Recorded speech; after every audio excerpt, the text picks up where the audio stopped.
Assalamualaikum warahmatullahi wabarakatuh. Hello everyone, let me introduce myself. Perkenalkan, nama saya Muhammad Dafal Behaki. Di video ini saya akan mereview 2 jurnal internasional bereputasi untuk memenuhi tugas UAS Bahasa Inggris dengan dosen pengampu Bapak Syukri Ghazali SS MPD.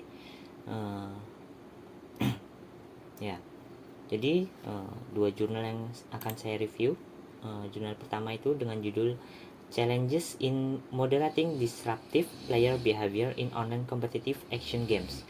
Lalu untuk jurnal keduanya dengan judul How to Tame a Toxic Player, a Systematic Literature Review on Behavior Systems for Toxic Behaviors in Online Video Games. Mengenai 2 jurnal yang akan saya review ini, saya akan mereviewnya satu persatu. Baik, ini adalah informasi detail dari jurnal pertama yang akan saya review dengan judul Challenges in Moderating Disruptive Player Behavior in Online Competitive Action Games. Jika saya terjemahkan ke dalam bahasa Indonesia itu artinya adalah tantangan dalam memoderasi perilaku pemain yang mengganggu dalam game aksi kompetitif daring. Lalu di sini ditulis oleh Rafal Kocelnik dan rekan-rekannya. Lalu nama jurnalnya adalah Frontiers in Computer Science. Lalu publication year atau tahun publikasinya adalah 2024 dan disertakan DOI-nya. Lalu saya akan masuk ke bagian latar belakang dari jurnal ini. Ini adalah research background atau latar belakang dan objektif atau tujuan dari penelitian ini. Jadi latar belakang dari penelitian itu penulis itu menjelaskan bahwa sebagian besar pemain enjoy online games atau menikmati game online secara baik dan saling menghormati gitu. Namun terdapat sebagian kecil pemain yang melakukan perilaku mengganggu seperti cheating dan hate speech atau behavior toxic lainnya gitu. Masalahnya, the problem, proses moderasi terhadap pemain-pemain tersebut tuh menjadi sangat sulit karena jumlah data yang harus diproses itu sangat besar. Selain itu, penulis menjelaskan juga pada penelitian sebelum-sebelumnya itu sebagian besar masih menggunakan curated dataset dan belum menggambarkan kondisi moderasi yang terjadi di dunia nyata. Oleh karena itu, penulis ini membuat jurnal ini dengan objektif atau tujuannya itu to provide atau untuk memberikan gambaran yang lebih menyeluruh mengenai tantangan moderasi serta mengusulkan berbagai strategi mitigasi yang praktis dan dapat diterapkan gitu. Jadi itu adalah latar belakang dari penelitian ini. Pada bagian metodologi, penelitian ini itu menggunakan pendekatan mixed method atau dengan data triangulation atau menggunakan gabungan data kualitatif dan data kuantitatif. Untuk kualitatif data atau data kualitatifnya itu diperoleh melalui wawancara dengan para stakeholder dan domain expert dari Activision Blizzard King selama 6 months atau 6 bulan yang dilakukan setiap 2 minggu.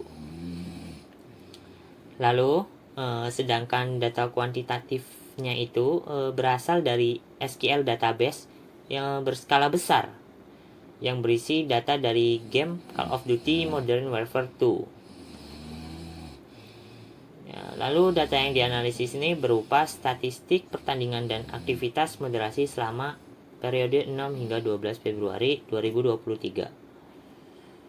Lalu pada bagian key findings atau temuan utama pada penelitian ini, jadi bagian key findings ini penulis itu menemukan 6 temuan utama atau sebenarnya ini 6 tantangan utama yang dapat diidentifikasi sama penulis ini. Meliputi apa saja sih? Jadi yang pertama itu terkait data volume and label noise. Jadi atau volume data ya. Jadi moderator manusia hanya mampu meninjau sekitar 14% dari seluruh laporan yang masuk. Dan hanya sekitar 8% laporan yang benar-benar melakukan tindak moderasi. Jadi dari 14% seluruh laporan yang masuk itu hanya sekitar 8% aja yang benar-benar bisa ditindaklanjuti. Lalu untuk temuan kedua atau tantangan utama yang dapat diidentifikasi oleh penulis adalah terkait moderation delays atau penundaan moderator gitu. Ini adalah jadi penundaan pemberian sanksi itu meningkatkan ketidakpastian dan mengurangi efektivitas intervensi. Jadi karena dapat meningkatkan ketidakpastian, ini membuat intervensi itu menjadi kurang efektif. Untuk temuan ketiganya ini adalah toxic contagion. Jadi pada bagian itu jelaskan paparan terhadap pemain yang berperilaku mengganggu itu dapat meningkatkan rata-rata jumlah laporan yang diterima pemain lain sebesar 0,224. Lalu temuan keempat itu terkait moderator burnout. Jadi paparan terus-menerus terhadap hate speech itu dapat mempengaruhi kenyamanan dan empati moderator dalam menjalankan tugasnya. Terus untuk temuan kelima ini adalah mengenai ineffective punishment. Jadi beberapa hukuman yang diberikan itu masih menghasilkan tingkat pelanggaran berulang sekitar 16 hingga 18% gitu. Sehingga efektivitasnya itu masih perlu ditingkatkan lagi. Jadi kalau saya pahami itu jadi ada orang yang misal dilaporkan gitu karena toksik atau lain-lain, tapi orang itu tetap mengulangi pelanggaran itu gitu. Jadi masih banyak yang kayak gitu mungkin ya. Lalu temuan terakhir itu adalah mengenai interpretation ambiguity. Itu jadi penentuan apakah suatu perilaku itu termasuk toksik atau non toksik itu masih bersifat subjektif sehingga dapat menyebabkan keputusan moderasi ini menjadi tidak konsisten. Nah, di gambar sebelah kanan ini saya screenshot langsung dari jurnalnya untuk kebutuhan review saya. Jadi kita lihat di sini impact of exposure to toxic players. Jadi dampak paparan terhadap pemain yang toxic. Ya, dampak paparan terhadap pemain yang toxic atau toxic players gitu. Nah, terus Evgenio reports ini adalah rata-rata jumlah laporannya. Jadi terlihat ya perbandingan rata-rata jumlah laporan yang diterima pemain sebelum dan sesudah terpapar. Kita bisa lihat di sini untuk yang warna hijau ini sebelum terpapar, untuk yang oranye ini itu setelah terpapar. Terlihat ya bahwa rata-rata jumlah laporannya itu meningkat cukup signifikan. Jadi ini tuh menunjukkan bahwa paparan terhadap perilaku toksik tuh dapat mempengaruhi perilaku pemain lain. Jadi yang awalnya sebelum terpapar pemain toksik itu dia angkanya rendah, angka untuk dilaporkannya.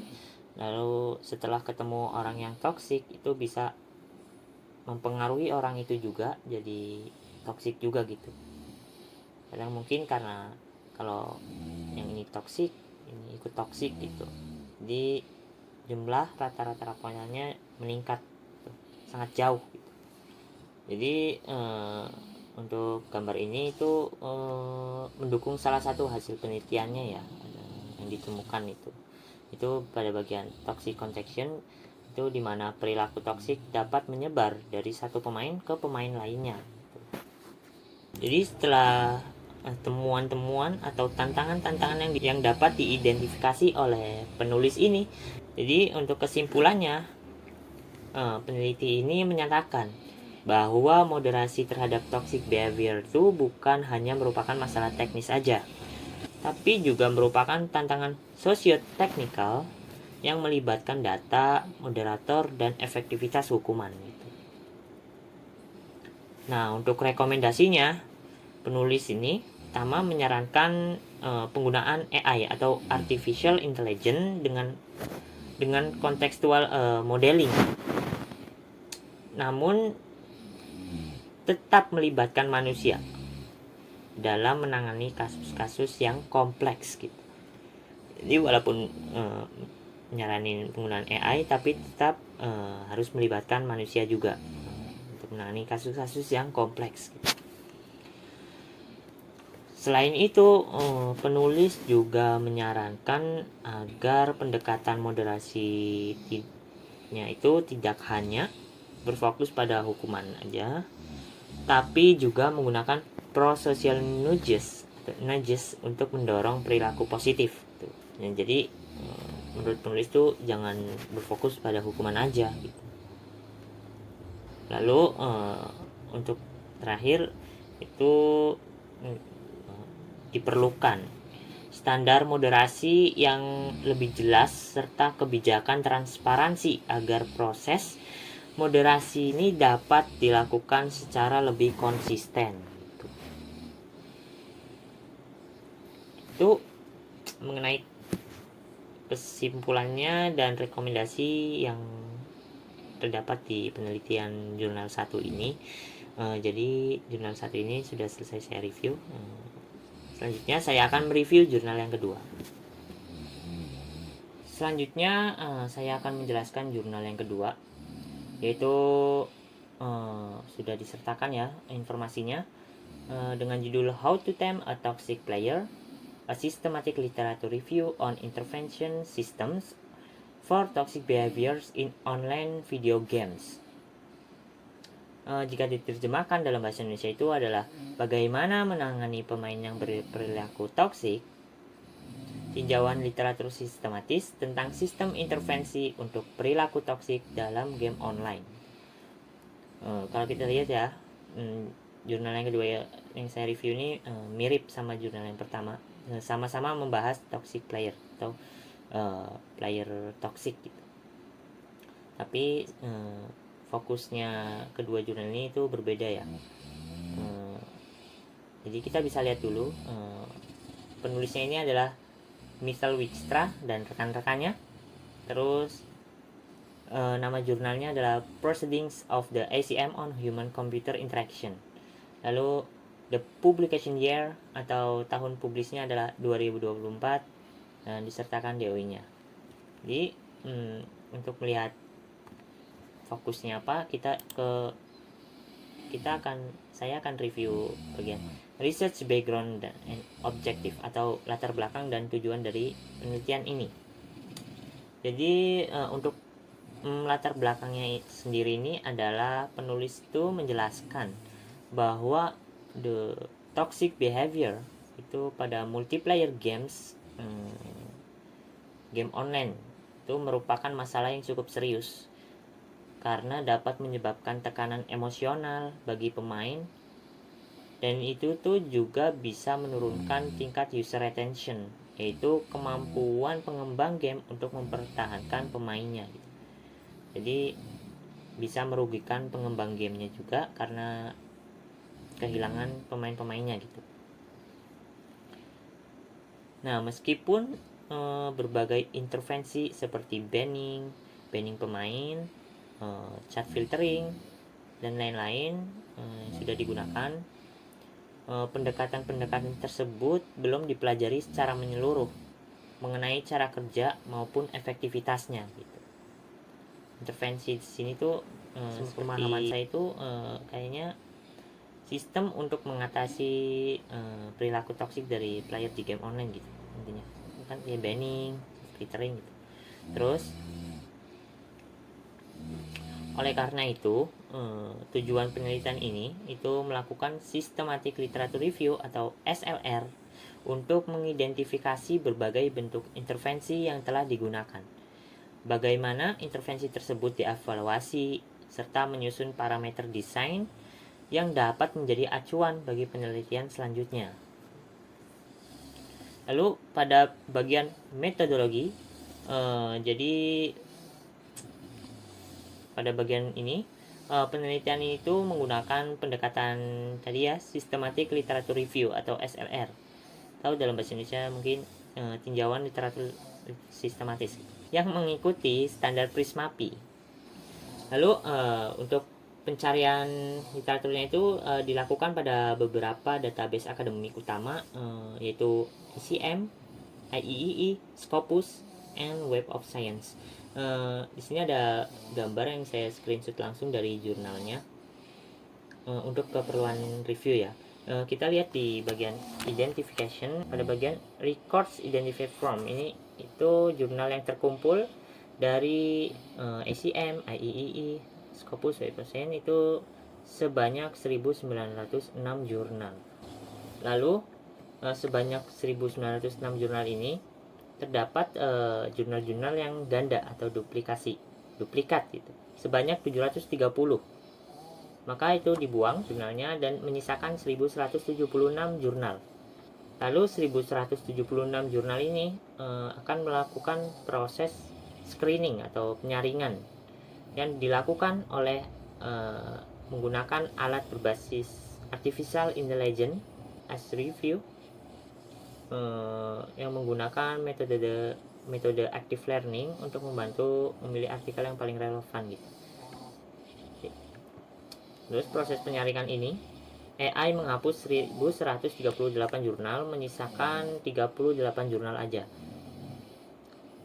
Selanjutnya di bawah ini 38 jurnal itu diteliti, dianalisis lebih dalam lagi melalui teksnya.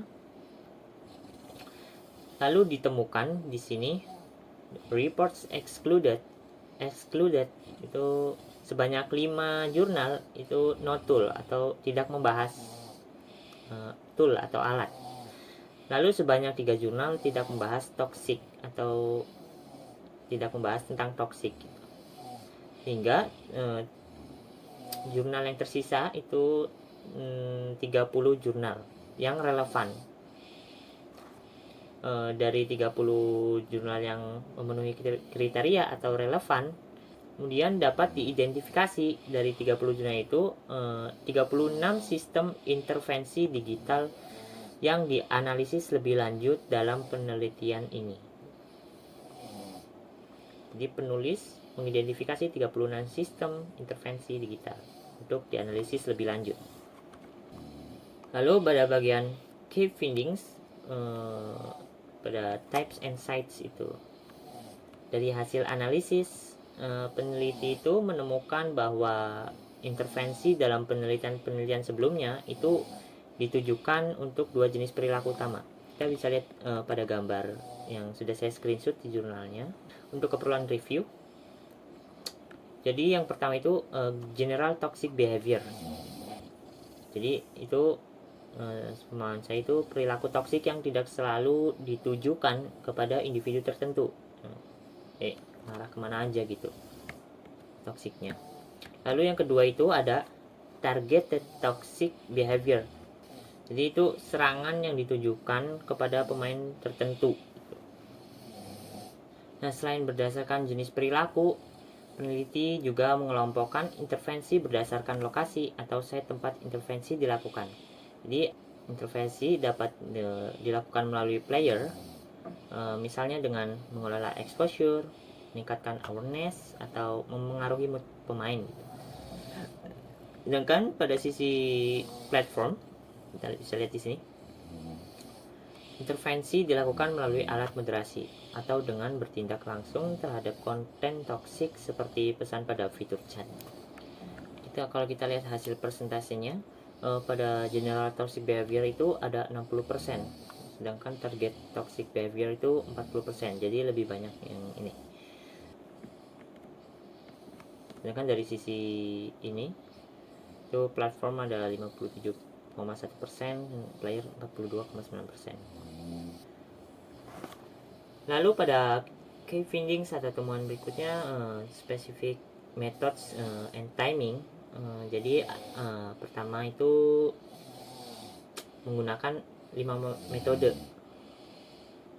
yaitu empowering, supporting, priming, sanctioning, and detecting. Dari kelima metode tersebut, jadi kita bisa lihat di gambar sebelah kanan ini dari jurnalnya. Detecting itu yang mendeteksi toxic behavior menggunakan AI atau machine learning. Ternyata dia adalah merupakan metode yang paling banyak digunakan, sebanyak 47,4%. Kalau di sini angkanya adalah 18. Lalu sebanyak 31 dari 36 sistem intervensi baru memberikan tindakan setelah toxic behavior terjadi, sehingga termasuk ke dalam reactive intervention. Jadi penelitian ini juga menemukan adanya response time gap gitu. Jadi sebanyak 31 dari 36 sistem intervensi baru itu memberikan tindakan setelah toxic behavior terjadi, sehingga termasuk ke dalam reactive intervention. Artinya tuh tindakannya itu baru terjadi setelah toksiknya terjadi. Sistem intervensinya itu baru memberikan tindakan setelah toxic behavior terjadi. Sementara hanya 5 sistem intervensi yang bersifat proaktif. Jadi hanya 5 sistem intervensi yang bersifat proaktif, itu berusaha mencegah dampak negatif sebelum perilaku toksik itu benar-benar terjadi. Gitu. Lalu untuk bagian conclusion and recommendation, itu adalah bagian kesimpulan dan rekomendasi dari penulis. Sebagai kesimpulan itu, penelitian ini menunjukkan bahwa sistem intervensi untuk mengatasi toxic behavior saat ini masih didominasi oleh pendekatan reaktif, dan sebagian besar hanya berfokus pada text-based CAT. Selain itu, penelitian yang melakukan pengujian langsung di lingkungan game nyata juga masih terbatas. Jadi seperti dari penelitian key findings tadi, memang benar pendekatan yang didominasi itu masih reaktif. Intervensi itu memberikan tindakan setelah toksiknya terjadi gitu, bukan sebelum. Jadi sebelum hanya sedikit. Nah, berdasarkan hasil tersebut, penulis itu memberikan beberapa rekomendasi. Yang pertama, pengembangan sistem ke depan sebaiknya lebih memprioritaskan proactive intervention, sehingga dampak negatif dapat dicegah sebelum terjadi.